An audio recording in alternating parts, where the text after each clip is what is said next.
Usman dan yang lainnya. Mohon maaf tidak saya sebutkan satu persatu.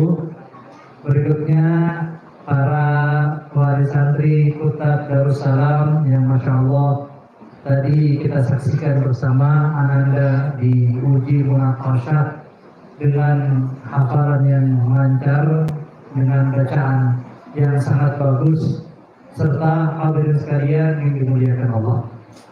Alhamdulillahirabbil alamin, pada kesempatan yang berbahagia ini Allah Subhanahu wa taala memberikan kita kesehatan, keafiatan, umur panjang untuk bisa bertemu dalam suasana yang penuh berkah ini. Kami mengucapkan taqabbalallahu minna wa minkum, ja'alanallahu minal 'abidin wal faizin wal maqbulin. Mohon maaf lahir dan batin. Kullu 'am wa antum bi khair. Asal sekalian yang dimuliakan Allah, pada kesempatan yang berbahagia ini saya mendapatkan tugas dari Bunda Ida Roshidah untuk menyampaikan materi ini, Syawal dan Al-Quran menjaga api iman, meneguhkan jalan dakwah.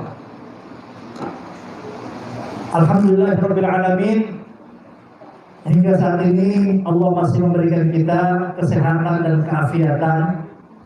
Sebelum kita lebih lanjut membahas terkait dengan materi ini, kita sudah mendapatkan banyak siraman rohani. Bapak Ibu tentu yang hadir langsung menyaksikan anak-anak membaca Al-Quran, ini ada sentuhan batin, sentuhan spiritual yang luar biasa.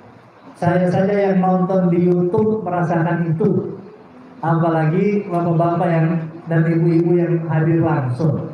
Kita dengarkan dari Ustadz Rizky Munandar tadi menyampaikan bahwa ini semuanya bagian dari evaluasi pencapaian dari proses pendidikan yang telah dilakukan selama ini. Bunda Ida Roshidah juga tadi menyampaikan bahwa selain berbasis Al-Quran, juga sekolah ini melaksanakan pendidikan berbasis sirah nabawiyah. Ini semuanya menjadi penyemangat bagi kita para orang tua bahwa anak-anak kita memiliki harapan yang sangat besar kelak menjadi generasi solih dan solihah di masa depan nanti. Yang menjadi pertanyaannya adalah kita orang tuanya. Sudah sejauh mana kepantasan diri kita menjadi orang tua untuk anak-anak soleh, mendapatkan titipan anak-anak soleh itu. Secara pendidikan, Masya Allah, Kutab Darussalam sudah menyelenggarakan proses pendidikan yang sangat baik. Kita lagi orang tua yang perlu kita evaluasi diri kita, jangan sampai pendidikan yang sudah dibangun di sekolah ini menjadi hancur berantakan ketika anak kembali ke rumah, ketika kita salah mengarahkan untuk pendidikan anak di waktu-waktu berikutnya. Ada beberapa hal yang rasa-rasanya perlu kita evaluasi bersama setelah menjalani Ramadan yang merupakan jamuan dari Allah Subhanahu wa taala. Apa kabar hati kita? Apa kabar iman kita di hari yang ke-20 Syawal ini? Pertama, kita evaluasi ibadah pribadi terkait dengan kualitas dan konsistensi ibadah. Bagaimana tilawah kita, bagaimana sholat kita, bagaimana zikir dan sedekah kita, apakah semangat Ramadan masih terasa dalam amal harian kita atau tidak. Kita tentu perlu melihat kembali tentang diri kita sendiri.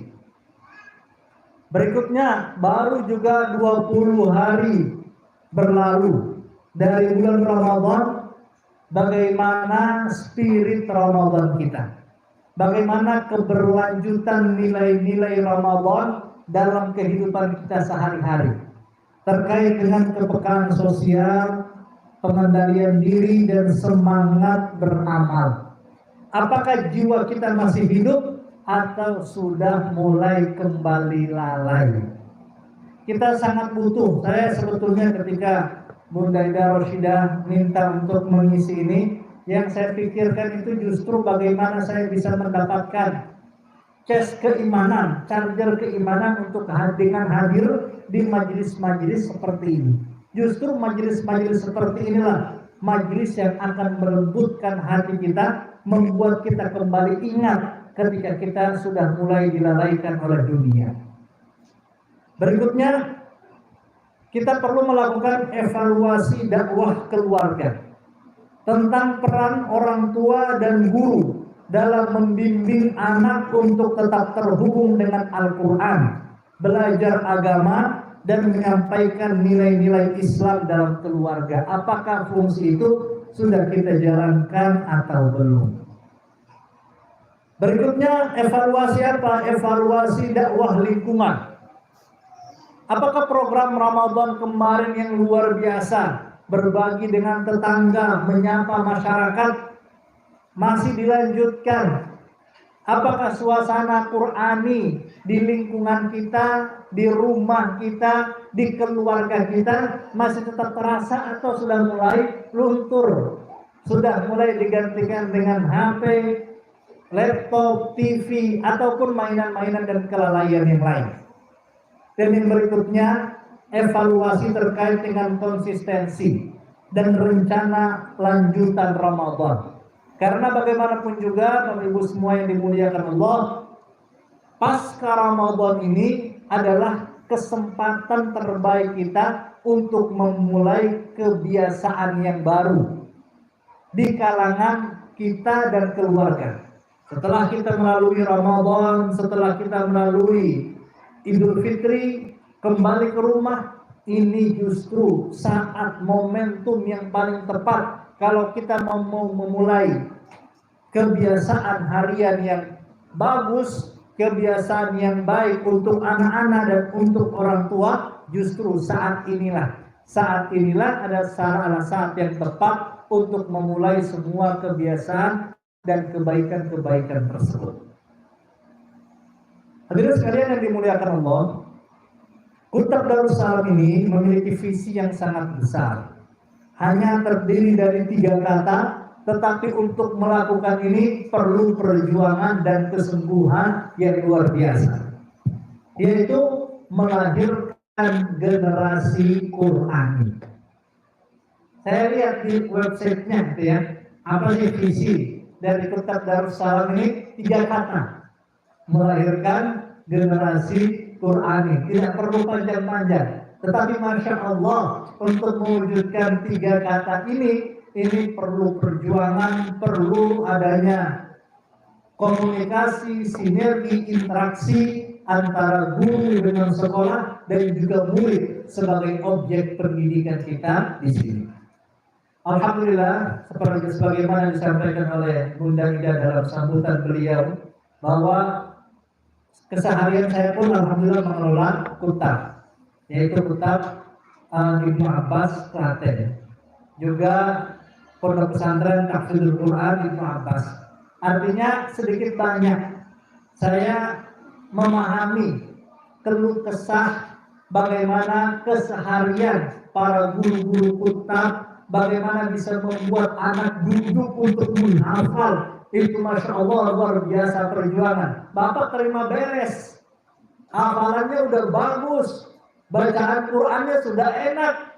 Tanya kepada gurunya, tanya kepada Ustazah Husna yang mengurus semua ini. Masya Allah luar biasa bagaimana Ustazah itu bisa mampu membuat anak diam, anak duduk, anak mulai menghafal. Ini perjuangan yang luar biasa.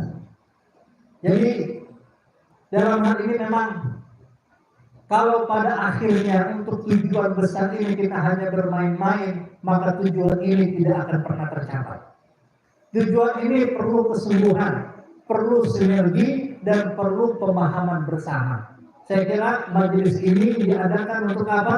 Untuk menyambungkan koneksi itu, supaya kita satu frekuensi. Bagaimana guru-guru berpikir, harapannya begitu pula cara orang tua berpikir. Bagaimana visi dari guru-guru di sekolah, harapannya begitu pula visi orang tua di rumah. Karena kalau tidak, maka melahirkan generasi Quran ini tidak akan terwujud dengan baik. Bagaimana caranya melahirkan generasi Quran Rabbani ini? Kita sudah punya panduan dalam Al-Quran, surat Ali Imran ayat 79.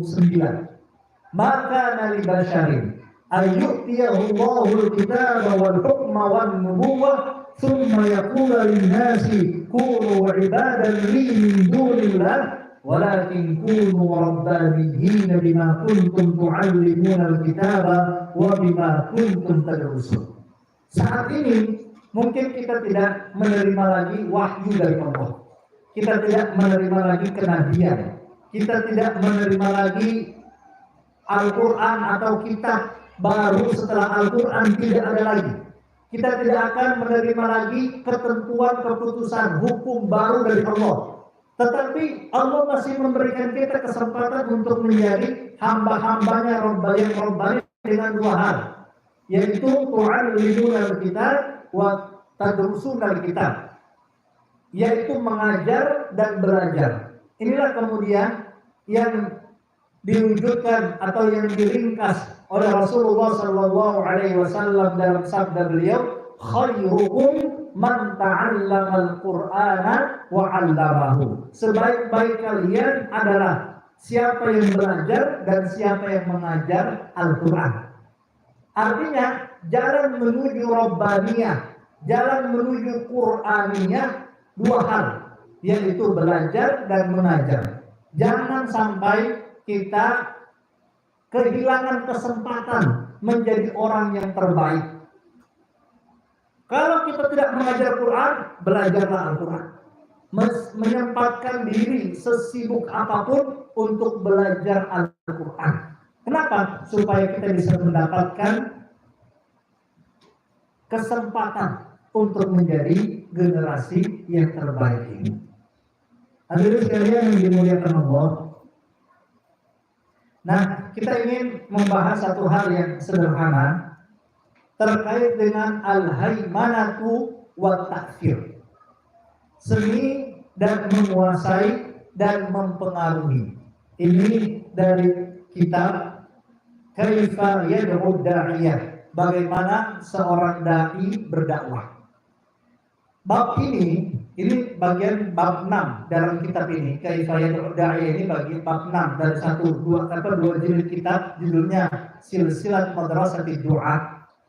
Bahwa salah satu peran penting seorang dai yang mengajak kepada jalan Allah adalah menguasai dan mempengaruhi. Jadi Bapak Ibu semuanya, asal tidak semuanya, kita ini adalah seorang dai dalam posisi kita masing-masing.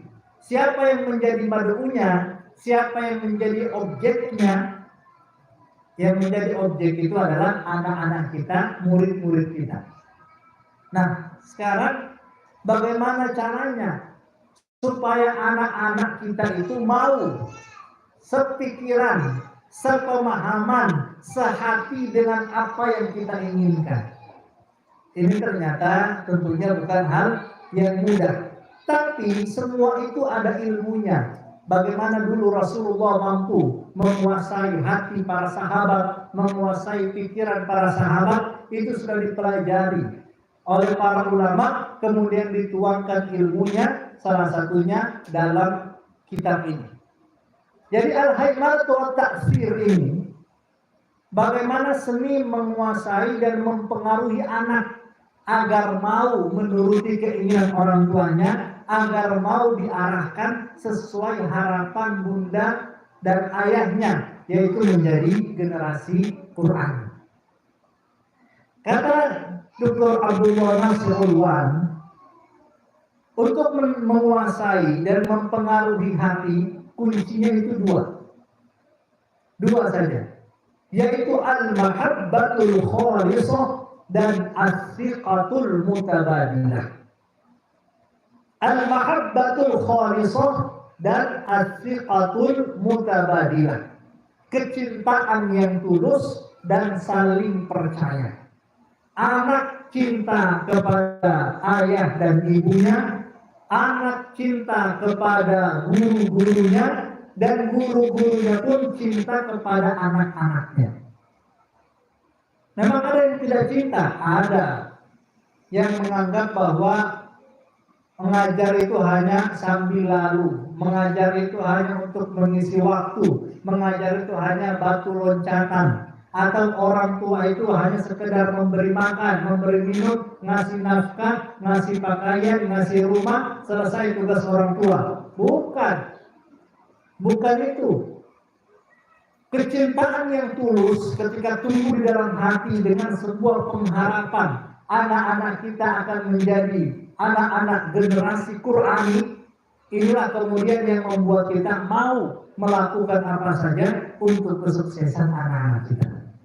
Dan yang berikutnya adalah as-siqatul mutabadilah, adanya saling percaya. Orang tua percaya kepada anaknya, anak percaya kepada orang tuanya. Guru percaya kepada muridnya, murid percaya kepada gurunya. Pimpinan percaya kepada bawahannya, bawahan percaya kepada pimpinannya. Inilah yang insya Allah akan menumbuhkan al-haimanatu wa ta'thir, penguasaan dan pengaruh di hati para mad'u tadi atau objek-objek dakwah tadi. Nah, untuk mendapatkan dua ini ternyata tidak mudah Bapak Ibu. Untuk mendapatkan dua ini, kita lihat di Pilpres dan Pilkada kemarin ya, sampai orang nyetak uang miliaran, uang palsu, dibagi-bagikan kepada konstituen berjuta-juta banyaknya untuk mendapatkan kecintaan dan percayaan, pilih saya terbaik dan seterusnya. Sampai emas dipalsukan itu ya, berkilo-kilo gram emas dipalsukan, dibagi-bagi supaya apa? Supaya mendapatkan kecintaan yang tulus ini.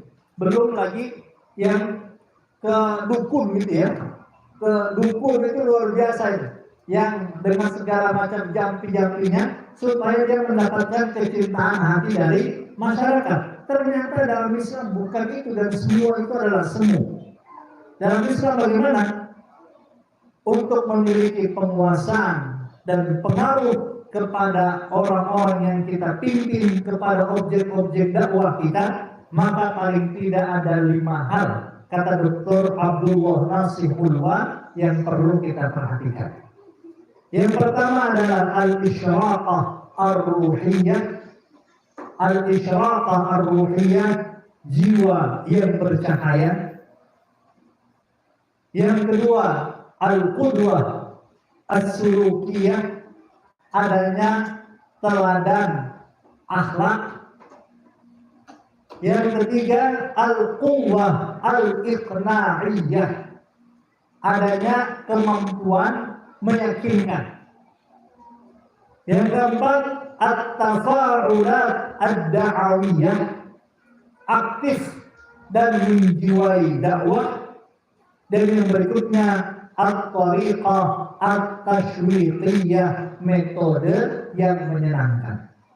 Kalau kita lihat ke buku-buku pembelajaran modern saat ini, maka kita tidak akan kekurangan referensi untuk yang kelima ini, yaitu at-tariqah at-tashwiqiyah, metode yang menyenangkan. Entah bagaimana metode belajar, metode mengajar, metode mendidik anak, metode macam-macam, banyak sekali. Tanya ChatGPT, itu nanti akan jawabannya sampai berlembar-lembar itu di ChatGPT. Tetapi yang terlupakan itu apa? Yang terlupakan 4 hal yang sebelumnya. Padahal sebelumnya ini adalah inti dari pendidikan.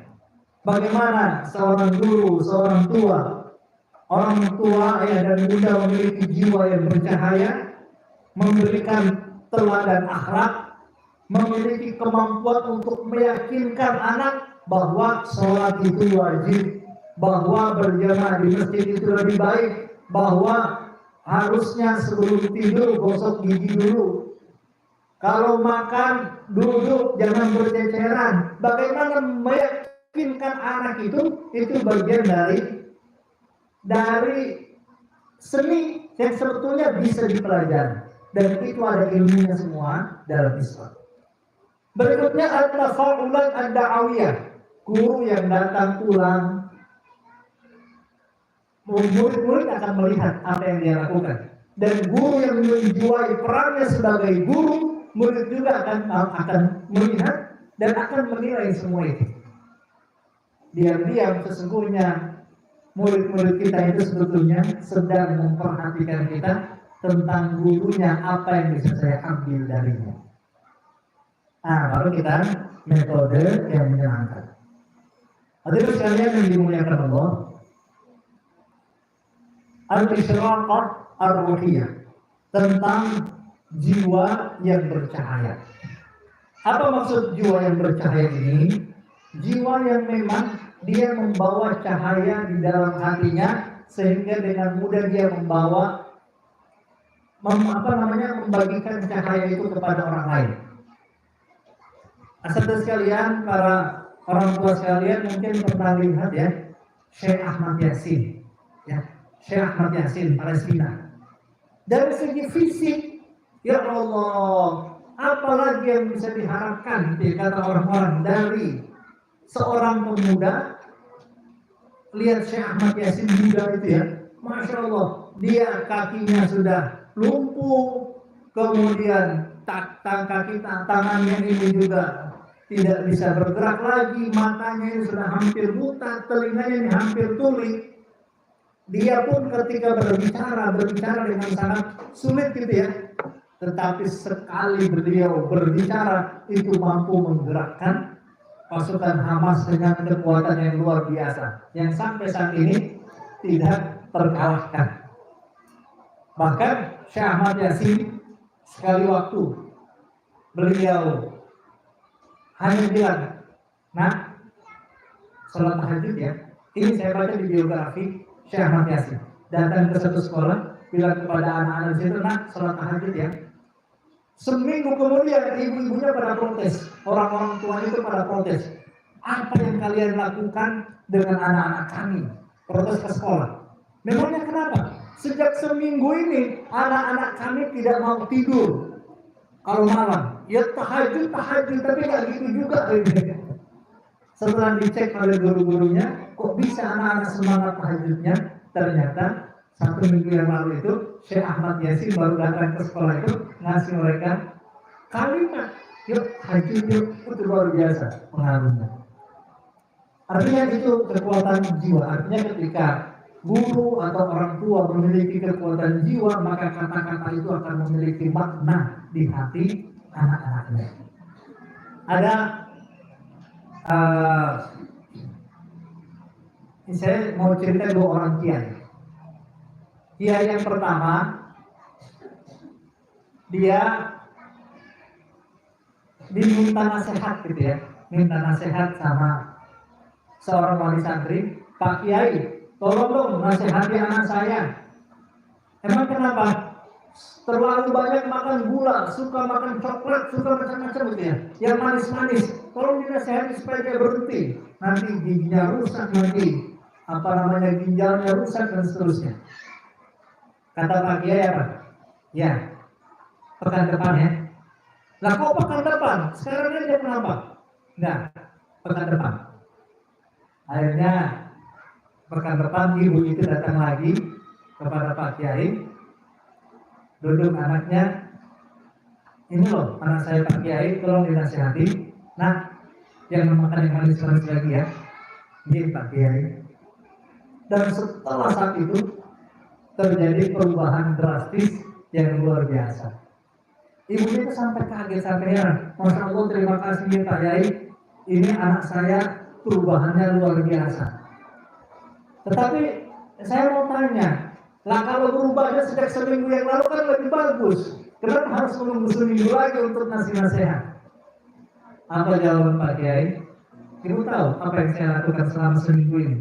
Saya menahan diri untuk tidak makan yang manis-manis sedikit pun. Saya meninggalkan gula, meninggalkan coklat, meninggalkan yang manis-manis sebagai persiapan hati saya untuk menasehati anak ibu. Ini luar biasa ini nasihat Pak Kiai ini, sehingga kemudian memiliki pengaruh yang luar biasa. Kisah yang kedua, cerita yang kedua. Ada seorang kiai, dia memelihara burung apa namanya kakatua gitu ya, atau burung beo yang bisa menirukan suara. Sayang banget. Dan karena burungnya burung kiai, ya, maka yang keluar ini, la ilaha illallah, alhamdulillah, astagfirullah gitu ya. Itu yang keluar. Karena beonya ini, burung beonya ini atau kakatuanya ini milik Pak Kiai. Bukan nyanyian gitu ya, tapi yang keluar itu zikir-zikir. Satu ketika burung ini meninggal gitu, dia terbang, nabrak dinding, kemudian jatuh mati gitu ya. Pak Kiai itu luar biasa ketika ini burung-burungnya ini mati. Orang pernah nanya, Pak Kiai nggak usah sedih kayak gini lah, tapi cari orang yang baru di pasar. Kata Pak Kiai apa? Emang kalian pikir aku menangisi burung yang mati itu? Memang apa Pak Kiai? Yang saya tangisi adalah sudah bertahun-tahun saya mengajarinya kalimat tauhid, la ilaha illallah, Muhammadur Rasulullah, alhamdulillah, astagfirullah. Tapi apa yang keluar dari mulut burung itu ketika mati? Tidak ada satupun kalimat tauhid itu yang keluar dari mulutnya. Saya takut kalau nanti saya mati seperti burung beo ini, kalau sampai kalimat tauhid itu tidak sampai ke dalam hati saya.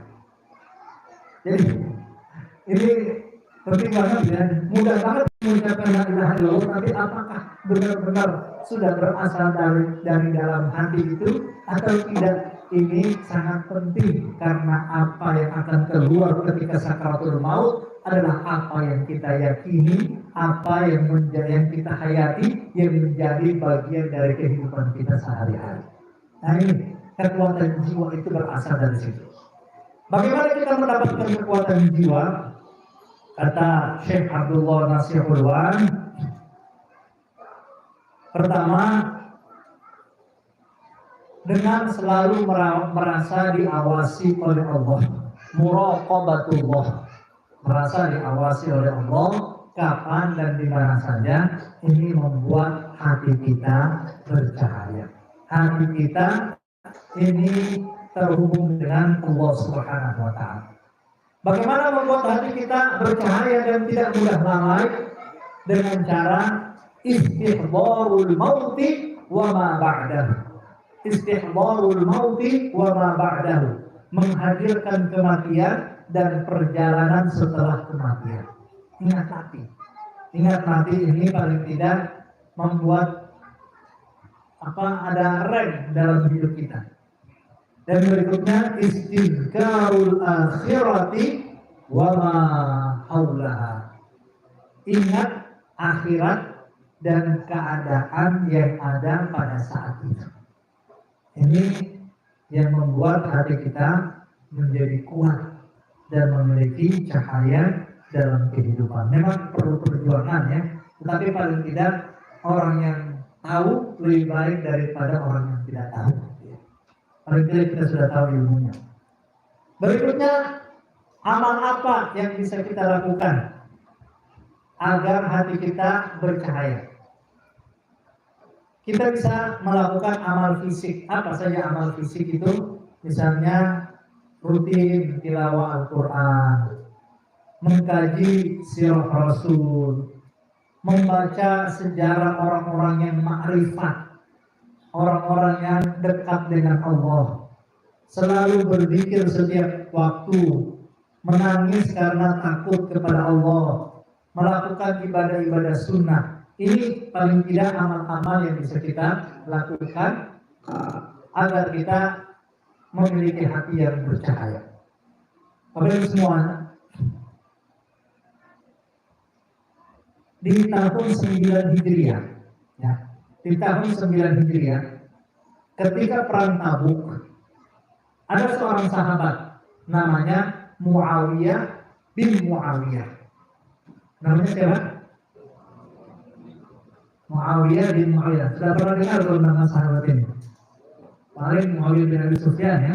Nah, ini namanya Muawiyah bin Muawiyah. Beliau wafat di Madinah. Rasulullah berada di Tabuk. Maka Rasulullah pun melakukan sholat ghaib. Ini salah satu dalil melakukan sholat ghaib ini, yaitu Rasulullah menyolati Muawiyah yang meninggal di Madinah saat Rasulullah berada di Tabuk. Yang menakjubkan apa? Ikut sholat bersama Rasulullah di Tabuk itu malaikat Jibril dan 70.000 malaikat lainnya. Di mana cerita ini Ustaz? Ada di Sunan Al-Baihaqi. Ya, di Sunan Al-Baihaqi bisa kita dapat kisah ini. Jadi malaikat Jibril turun. Bayangannya begini kira-kira Bapak Ibu semuanya. Kalau yang meninggal itu orang penting, itu nanti ketika meninggal itu bupati hadir, Pak Camat hadir, kemudian orang-orang penting ikut hadir gitu ya. Jadi kalau orang yang wafat biasa-biasa saja, mungkin yang hadir orang ya di sekitar rumahnya. Tapi ketika yang hadir yang wafat itu ulama misalnya, yang wafat itu misalnya bangsawan atau orang yang mulia gitu ya, maka yang menghadiri jenazahnya itu dari berbagai penjuru, dari ulama, dari pejabat dan segala macam hadir. Nah, Muawiyah bin Muawiyah ini yang menghadiri jenazahnya bukan cuma manusia, tapi malaikat Jibril bersama 70.000 malaikat lainnya. Lalu mereka membentangkan sayapnya dari Tabuk sampai ke Madinah. Rasulullah kaget. Kok bisa? Ini sahabat ini gak terkenal. Ini sahabat ya bukan sahabat-sahabat yang viral-viral itu, yang populer-populer ini. Sahabat-sahabat biasa, tapi kok bisa dia memiliki amalan yang seperti ini? Akhirnya Rasulullah nanya ke malaikat Jibril, apa amalannya? Kok bisa seperti ini? Apa kata malaikat Jibril? Bi qiraatihi qul huwallahu ahad qa'iman wa raki'an wa rakiban wa masyian. Karena sahabat ini itu rutin membaca qul huwallahu ahad, baik ketika berdiri, ketika duduk, ketika berjalan, ketika naik kendaraan, dalam keadaan apapun lisannya tidak berhenti membaca qul huwallahu ahad. Jadi surat Al-Ikhlas kelihatannya sepele Bapak Ibu. Surat ketiga terpendek dalam Al-Quran, tapi kalau kita mau wiritan ini, qul huwallahu ahad secara rutin ini, bisa jadi kita bisa mendapatkan kemuliaan seperti kemuliaan yang didapatkan oleh sahabat Muawiyah bin Muawiyah ini, seperti yang diriwayatkan oleh Imam Al-Baihaqi dalam Sunannya. Nah, ini contoh dari al-isyraqah ar-ruhiyah, dengan selalu berzikir kepada Allah, hati bercahaya, ilmu mudah masuk, ilmu mudah tersampaikan kepada anak dan murid-murid kita. Nah, ini paling tidak ada 5M ini ya. Nah, mungkin sering dengar mu'ahadah, mengikat janji kepada Allah, muraqabah, merasa diawasi Allah, muhasabah, evaluasi dan koreksi diri, mu'aqabah, menghukum diri sendiri ketika lalai, dan mujahadah, selalu berjuang melaksanakan perintah dan menjauhi larangan. Apa ini semua yang dimuliakan Allah?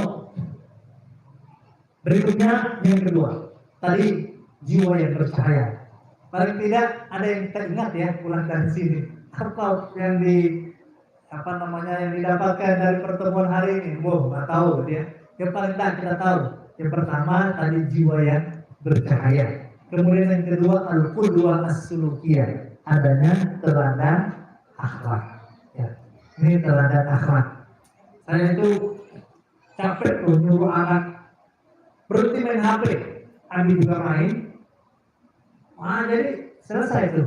Nasihat kita habis ketika kita ternyata masih melakukan. Ayo nak mandi berangkat sekolah. Habis sudah belum? Belum. Selesai. Kata-kata itu udah gak ada harganya gitu ya.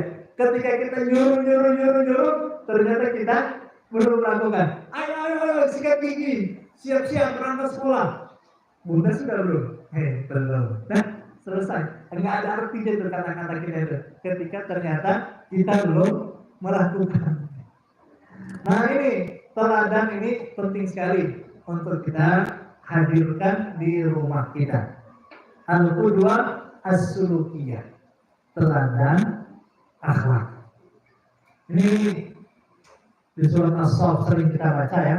Ya ayyuhalladzina amanu lima taquluna ma la taf'alun. Kenapa kamu mengatakan apa yang tidak kamu lakukan? Kabura maqtan, besar kebencian di sisi Allah. Kamu hanya berkata apa yang tidak mampu, apa yang tidak kalian lakukan. Terus apa? Dengan ayat ini kita berhenti berdakwah gitu. Nah, tetap kita berdakwah sambil kita terus berusaha untuk mengamalkan apa yang kita lakukan. Ini yang paling berat ya. Yang paling berat jadi orang tua, yang paling berat jadi guru, ya ini menjadi teladan ini. Menjadi qaid gitu ya, pimpinan, yaitu menjadi qudwah.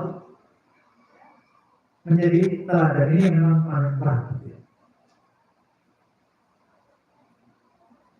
Banyak hadis ya terkait dengan qudwah ini, saya kira tentang teladan ini satu hal yang kita sepakati adalah satu hal yang sangat penting dalam proses pendidikan anak kita. Berikutnya adalah al-quwwah al-iqna'iyah. Al-quwwah al-iqna'iyah terkait kemampuan meyakinkan anak. Gimana sih caranya? Kita ingin belajar dari Rasulullah. Ketemu dengan seorang pemuda, Rasulullah di depan para sahabat, kira-kira gimana gitu ya, datang di pada saat Rizki misalnya dalam majelis dengan forum yang mulia, lalu bilang, Ustaz Rizki, mohon maaf ya Ustaz ya, saya izin zina, bisa nggak? Diucapkan oleh murid kita gitu ya. Wah, itu gimana tuh perasaan kita itu? Apalagi di hadapan Rasulullah, di antara para sahabat dalam majelis beliau yang mulia, datang seorang sahabat, atadzanni bizina, ya Rasulullah, zina, saya mau zina. Oh, para sahabat lain marah, mau mukul orang ini. Kata Rasulullah, jangan, mana orangnya? Langsung ditanya sama Rasulullah, atuhibbu an takuna li ummik? Emang mau zina terjadi pada ibumu? Kamu mau ibumu dizinahi? Enggak ya Rasulullah, mana mungkin saya mau. Nah, kakakmu? Enggak juga. Adikmu? Enggak juga. Ditanya Rasulullah, disentuh rasionalitasnya oleh Rasulullah, sehingga kemudian dia setiap kali ditanya bilang tidak. Ujung-ujungnya Rasulullah bilang sama, orang lain pun tidak mau diperlakukan seperti itu. Kemudian didoakan oleh Rasulullah, Allahumma tahhir qalbahu waghfir dhanbahu wa hassin farjahu. Keluar dari majelis itu tidak ada yang lebih dia benci daripada zina. Artinya apa? Rasulullah mampu meyakinkan bahwa perbuatan zina itu buruk. Ini juga dilakukan oleh Rasulullah, oleh Nabi Ibrahim dengan Raja Namrud, untuk membuktikan bahwa dia bukan Tuhan. Kalau kamu Tuhan, coba terbitin, Tuhanku bisa menerbitin matahari dari timur. Kalau kamu Tuhan, coba terbitin dari barat. Kamu tidak di kafir. Ternyata tidak mampu. Begitu juga dengan Nabi Ibrahim, dengan para penyembah berhala. Nabi Ibrahim hancurin semuanya, gantungin Ka'bah, datang orang-orang, bawa unsuru alihatakum, tolong Tuhan-Tuhan kalian. Bawa Nabi Ibrahim, hanya Ibrahim, kamu yang mencuri ini, kamu yang melakukan ini. Ya enggak ada bukti. Mana bukti kalau saya melakukan? Justru yang punya bukti itu adalah berhala yang makin besar, yang lagi bawa kapal. Hanya mereka jawab, mana mungkin berhala bisa bergerak? Mana mungkin berhala bisa melakukan semua ini? Dibalik sama Ibrahim, lah ngapain kalian sembah? Saat itu mereka diam, nggak bisa ngomong lagi. Ya, ngapain kita nyembah benda mati selama ini? Ngapain kita nyembah yang tidak bisa bergerak selama ini? Masa yang dia tidak bisa nolong dirinya sendiri saja kita jadikan sebagai Tuhan? Akhirnya karena nggak bisa lagi mereka ngomong, akhirnya Nabi Ibrahim pun dibakar saat itu. Ala kulli hal, orang-orang mukmin kita bagaimana cara mengingatkan? Kita ingatkan dengan ayat-ayat Al-Quran, hadis Rasul, kisah para ulama.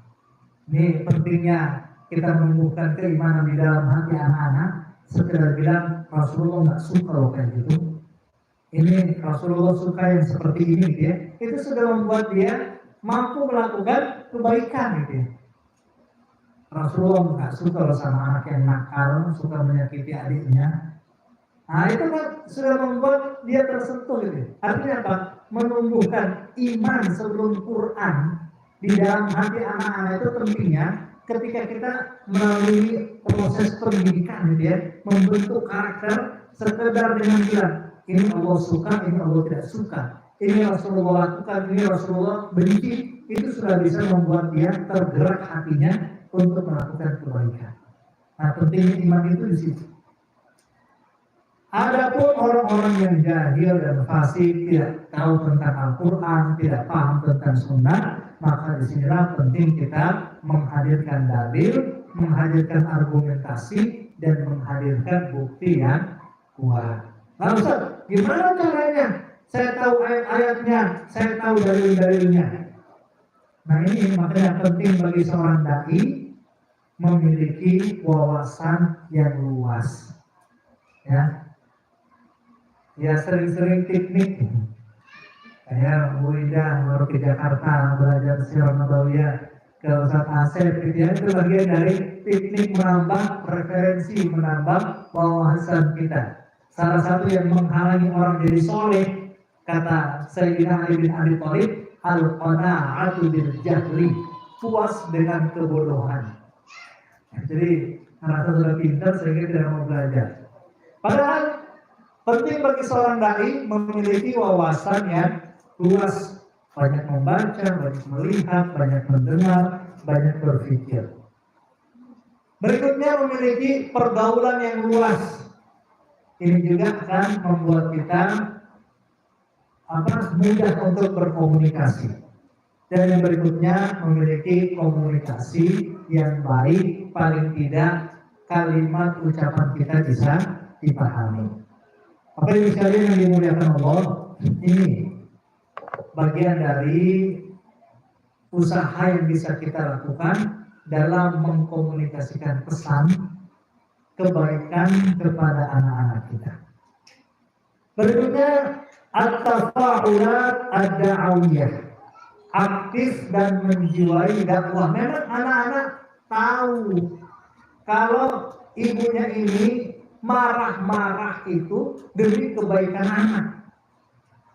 Akhirnya anak-anak juga bisa menilai guru-gurunya ini tegas, menghukumnya dengan keras sekalipun itu untuk kebaikan mereka. Ketulusan hati itulah yang pada akhirnya yang membuat anak tidak ada rasa dendam, tidak ada rasa benci kepada gurunya, karena dia tahu bahwa semua itu untuk kebaikan dirinya. Nah, all out kita dalam mendidik, all out kita dalam membersamai anak, ini insya Allah akan memberikan pesan yang sangat berharga bahwa anakku, nanda sekalian, ibu ini cuma pengen yang baik untuk kamu. Itu akan tertangkap dari mana? Dari sikap kita yang all out memberikan pendidikan kepada anak-anak kita. Dan ini bisa kita baca dari kisah para pejuang dakwah, bagaimana Rasulullah, bagaimana Abu Bakar As-Siddiq, bagaimana Hanzalah bin Abi Amr meninggalkan malam pertamanya, dia meninggalkan dia tanggal 15 Ramadan,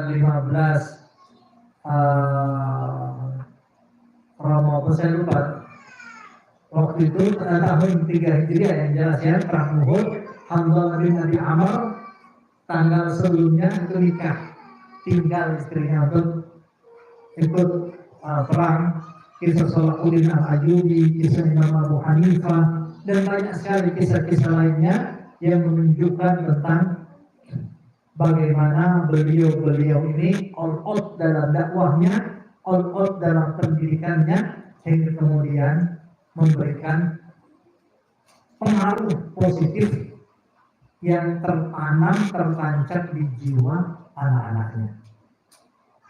Yang berikutnya adalah at-thariqah at-tashwiqiyah. Ini metode. Soal metode kita bisa silakan macam-macam bisa kita lakukan, bisa ngobrol, bisa cerita-cerita.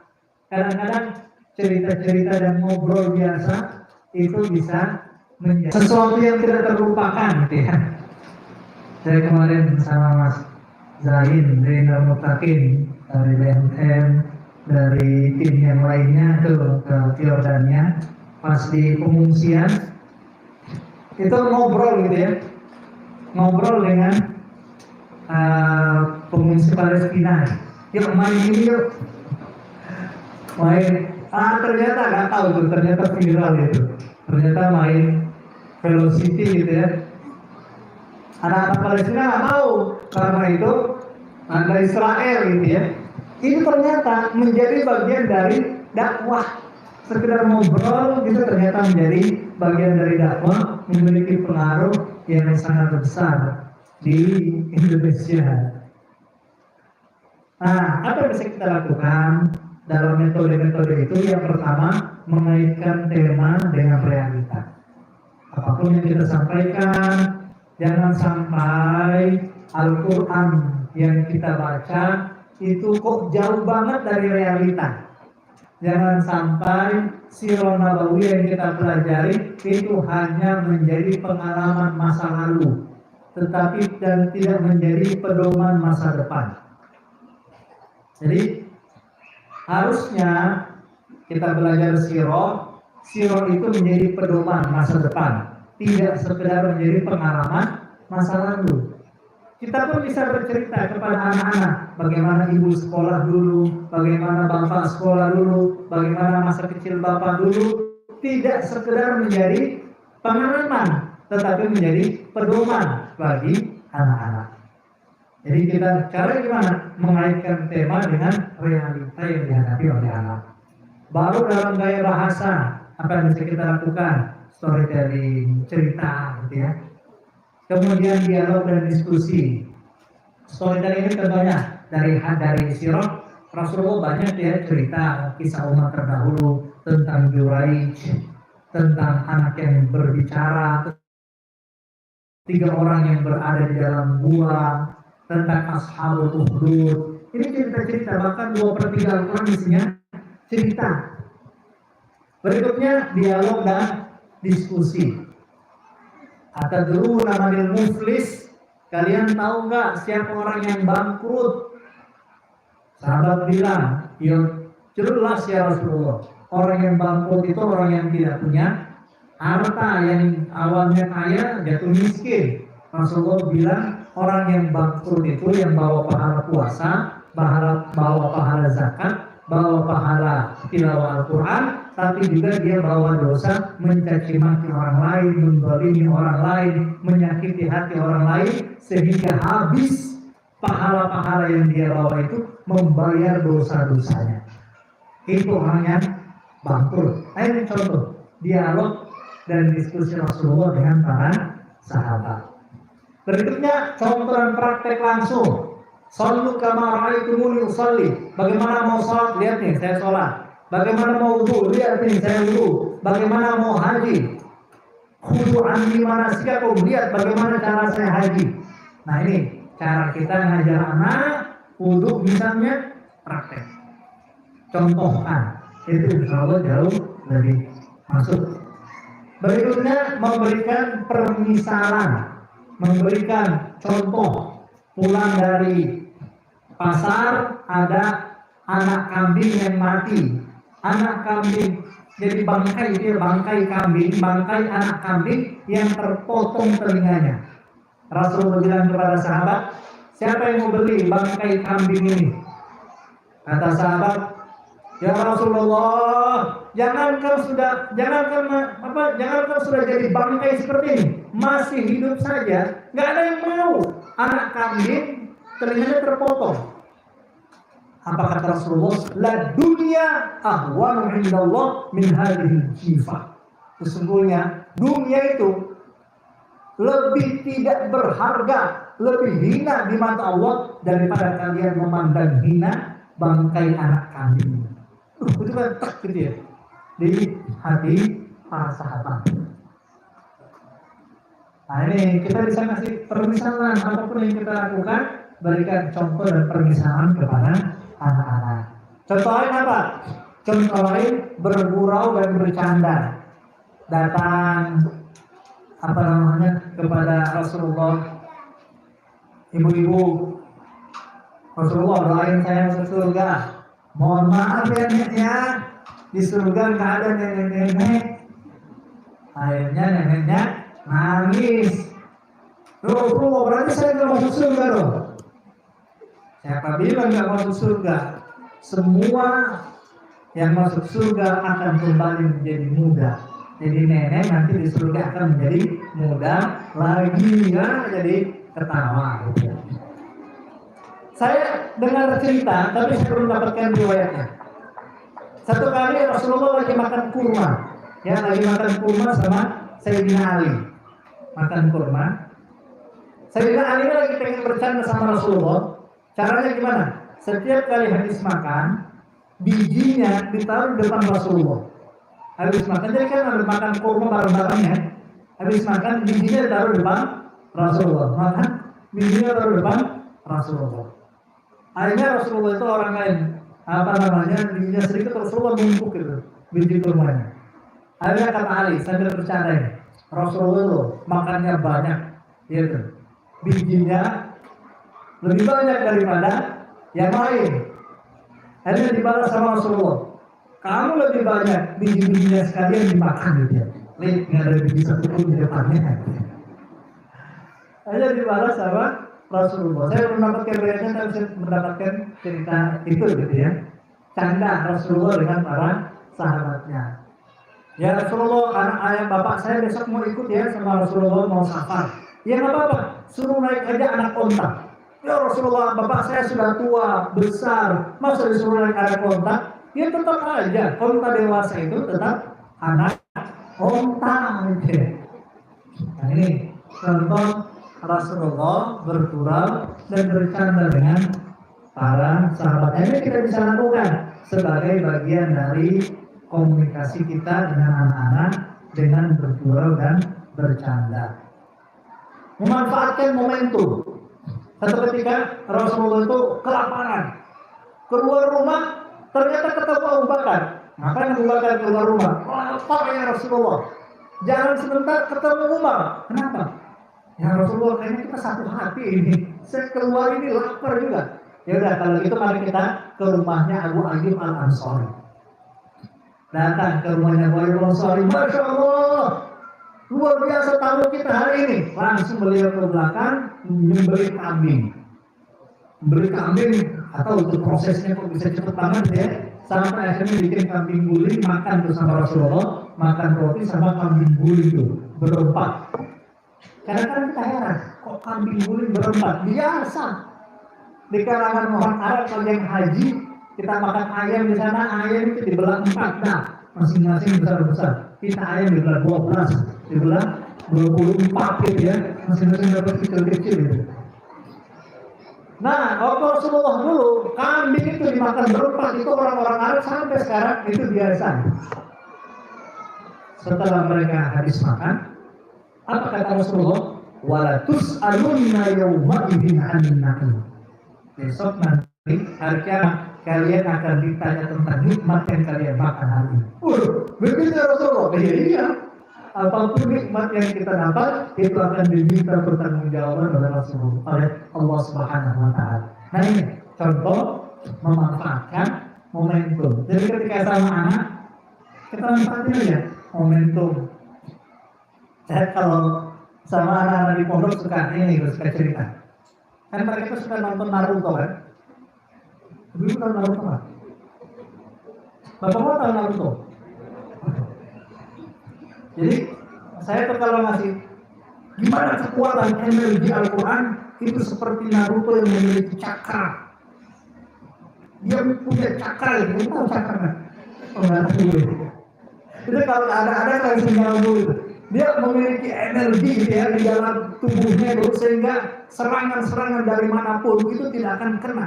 Ketika kita memiliki cahaya Al-Quran dalam hati, orang mau jampi-jampi, orang yang mau nyerang kita, itu langsung terhalang dengan benteng Al-Quran itu.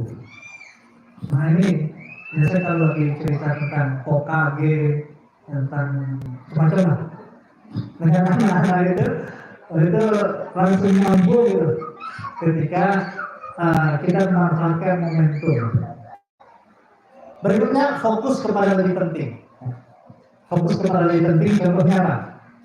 Rasulullah lagi khutbah datang orang Badui, ya Muhammad mata sa'ah, Muhammad kapan kiamat? Rasulullah langsung jawab, bukan besok atau berapa tahun lagi. Di balik pertanyaan oleh Rasulullah, Ma'za a'dattalaha, Ma'za a'dattalaha, apa yang kamu siapkan untuk hari kiamat? Ya Rasulullah, saya tidak punya amal apa-apa, illa annani uhibbullah wa rasulah, hanya saja saya mencintai Allah dan Rasulnya. Kata Rasulullah, anta ma'aman ahbabta, kamu akan bersama siapa yang kamu cintai. Artinya daripada nanya kiamat, mendingan persiapan untuk kiamat. Nah ini fokus kepada hal yang penting. Dan seperti doa anak kita tadi ya, setelah mengaku tadi, wa fil qiyamati syafi'ah, dan jadikan Quran itu hari kiamat akan menjadi penolong. Mendingan kita fokus ke situ daripada fokus kapan kiamat gitu. Berikutnya Rasulullah menggunakan coretan dan gambar. Jadi ada gambarnya ya. Rasulullah menggambar bagaimana ajal manusia seperti kotak gitu ya.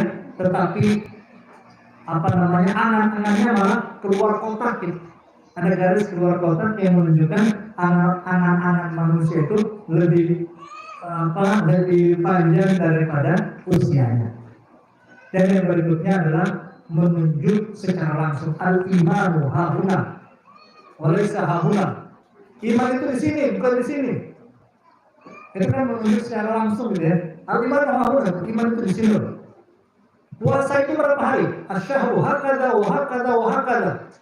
Itu berapa? Bulan Ramadan itu begini dan begini. Berarti berapa hari? 30. Asyahru hakada wa hakada wa hakada. Berarti berapa? 29. Nah, itu Rasulullah nunjuk secara langsung, praktek secara langsung ketika beliau mengajar sahabat-sahabatnya. Dan berikutnya, walaupun kita sangat ingin anak-anak kita menjadi anak-anak yang terbaik, tetapi tetap sederhanalah dalam memberi nasihat.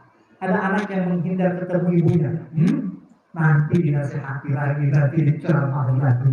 Akhirnya nggak perlu dia ketemu bapaknya, ketemu ibunya gitu ya. Setiap kali ketemu, kayak muterin kaset, muterin template nasihat, itu terus gitu ya, dan berubah. Nah, adapun kita memberi nasihat, sederhana dalam memberi nasihat, sebagaimana juga Rasul dan para sahabatnya, mereka sederhana dalam memberi nasihat.